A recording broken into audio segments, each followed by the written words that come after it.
నమస్తే, welcome to Sakshi digital special story. Andhra Pradesh రాజకీయాల్లో ఇప్పుడు ఎక్కడ చూసినా ఒకటే చర్చ. ఏంటది? ఎక్కడ విన్నా కూడా ఇదే మాట వినిపిస్తోంది. అదే, ఆయనేమో సింహంలాగా సింగిల్గా వస్తున్నాడు, జన సునామీ తీసుకొస్తున్నాడు. ఎక్కడి నుంచి వస్తున్నారో ఆ జనం, ఎలా వస్తున్నారు అనేదే ఇక్కడ. నిజమే కదా, ఎన్నికల్లో గెలుపోవటం అనేది సహజం. కానీ ఓడిపోయిన తర్వాత లీడర్లు ఎక్కువగా మనం చూసినంత వరకు ఇళ్లకే పరిమితమవుతారని భావించారు అందరూ. ప్రత్యర్థులు ఆ రకంగానే అంచనాలు వేసుకుంటూ వస్తారు. అయితే వాళ్ళ అంచనాలను పూర్తిగా తలకిందులు చేస్తూ వైఎస్ఆర్ కాంగ్రెస్ పార్టీ అధినేత, ఆంధ్రప్రదేశ్ మాజీ ముఖ్యమంత్రి వైఎస్ జగన్మోహన్ రెడ్డి గారు ప్రజాక్షేత్రంలో సృష్టిస్తున్న ప్రభంజనమే ఇప్పుడు కూటమి ప్రభుత్వ గుండెల్లో రైళ్లు పరిగెత్తిస్తోంది.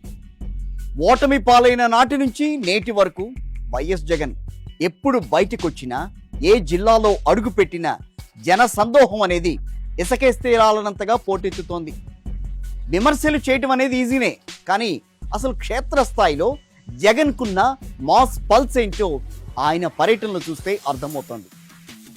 సో మనం చూసాం, మన విశాఖ పర్యటన, భీమవరం పర్యటన, ఇలా ఎక్కడ చూసినా జనం జనం జనమే.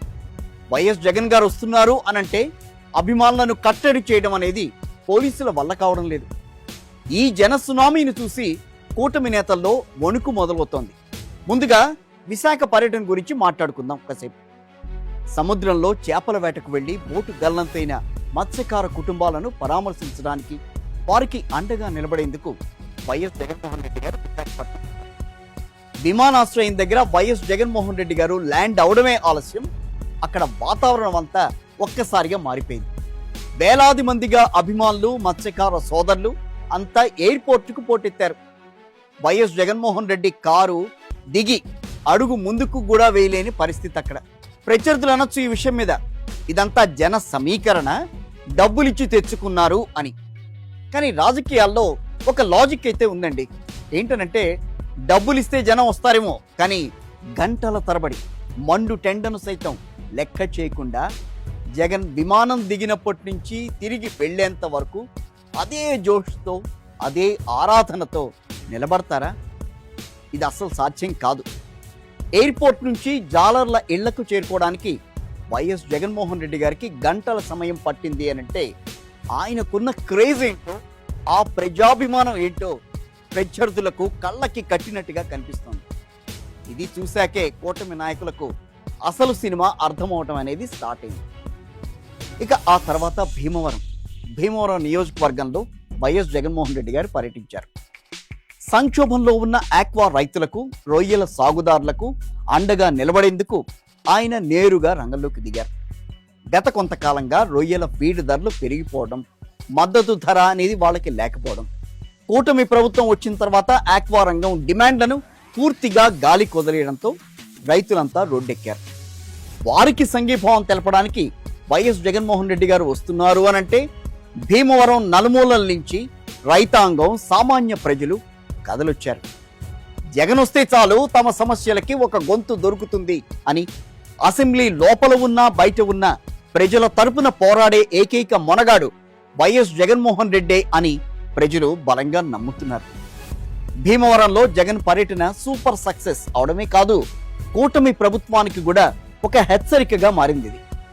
ఎన్నికలైపోయాయి, ప్రభుత్వం వచ్చి ఇంకా ఎంతో కాలం కూడా కాకముందే అప్పుడే ప్రజల్లో కూటమిపై వ్యతిరేకత మొదలైందా?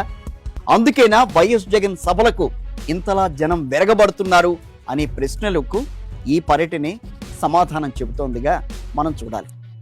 ఇక్కడ ఒక ముఖ్యమైన విషయం రాజకీయ విశ్లేషకులు కానీ, రాజకీయాల గురించి బాగా తెలిసిన వాళ్ళు కానీ మాట్లాడుతున్నారు. ఏంటనంటే, సుదీర్ఘ రాజకీయ అనుభవం ఉన్న ముఖ్యమంత్రి చంద్రబాబు నాయుడు వైఎస్ జగన్మోహన్ రెడ్డిని ఎప్పుడూ తేలిగ్గా తీసుకోరు. ఎందుకనంటే వైఎస్ జగన్మోహన్ రెడ్డి గారి వెనక ఉన్న అసలైన బలగం ఏంటో చంద్రబాబుకి బాగా తెలుసు. పవన్ కళ్యాణ్ బీజేపీతో కలిసి కూటమిగా ఏర్పడి వస్తేనే వైఎస్ జగన్మోహన్ రెడ్డిని ఢీకొట్టగలరు తప్ప, విడిగా వస్తే వైఎస్ జగన్మోహన్ రెడ్డి రేంజ్ ఏంటో అందరికీ తెలిసిందే కదా. గత ఎన్నికల్లో ఎంతటి వ్యతిరేక పవనాలు వీచినా వైఎస్ జగన్ నేతృత్వంలోని వైసీపీ ఒంటరిగా పోటీ చేసి ఏకంగా 40% ఓట్లు సాధించింది. గమనించండి, ఒంటరిగా 40% ఓట్ బ్యాంక్ కలిగి ఉండడం అనేది సాధారణ విషయం మాత్రం కాదు.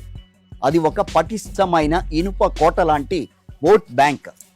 చంద్రబాబుకు ఈ నెంబర్స్ గేమ్ తెలుసు కాబట్టే ఆయన ఎప్పుడు అలర్ట్ గా ఉంటారు. కానీ క్షేత్రస్థాయిలో ఉన్న కొందరు టీడీపీ జనసేన నేతలు మాత్రం జగన్ పని అయిపోయింది, వైసీపీ క్లోజ్ అంటూ బడాయి మాటలు మాట్లాడుతూ ఉంటారు. వైఎస్ జగన్మోహన్ రెడ్డిని తేలిగ్గా తీసుకుంటున్న ఆ తమ్ముళ్లకు రానున్న రోజుల్లో గట్టి ఇబ్బందులు తప్పవని ఈ పర్యటనల ద్వారానే పూర్తిగా అర్థమవుతోంది. అయితే మనం ఇప్పుడు ఎందుకు మాట్లాడుకుంటున్నాం అనంటే, ఎన్నికలకి ఇంకా 3 ఏళ్లకు పైగా సమయం ఉంది. వైఎస్ జగన్మోహన్ రెడ్డి ప్రజాక్షేత్రంలోకి రావడం, వచ్చిన ప్రతి చోట జన ప్రభంజనం సృష్టించడం చూస్తుంటే రాబోయే రోజుల్లో పర్యటనలు ఇంకా పెరిగితే గనక కూటమి పరిస్థితి ఏంటనే ప్రశ్న మాత్రం ఇక్కడ ఉదయిస్తోంది. అధికార పక్షం కేవలం సోషల్ మీడియాలోనో లేక ప్రెస్ మీట్లలోనో విమర్శలు చేయడానికే పరిమితమవుతుంటే, వైఎస్ జగన్మోహన్ రెడ్డి మాత్రం నేరుగా ప్రజల కన్నీళ్లు తడవడానికి గ్రౌండ్లోకి వచ్చేస్తున్నారు.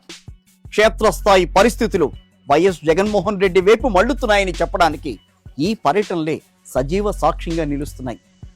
వైఎస్ జగన్మోహన్ రెడ్డిని ప్రధానంగా టార్గెట్ చేస్తున్న కూటమి నాయకులకు ఈ జన సందోహం ఒక స్ట్రాంగ్ వార్నింగ్ అని చూడాలి. మరి ఇప్పటికైనా కూటమి నేతలు వైఎస్ జగన్మోహన్ రెడ్డి గారిపై విమర్శలు పక్కన పెట్టి పాలనపై దృష్టి పెడతారా, లేక వైఎస్ జగన్మోహన్ రెడ్డికి వస్తున్న జన సునామీలో కొట్టుకుపోతారా అనేది కాలమే సమాధానం చెప్పాలి. ఇది వాటి మన స్పెషల్ స్టోరీ.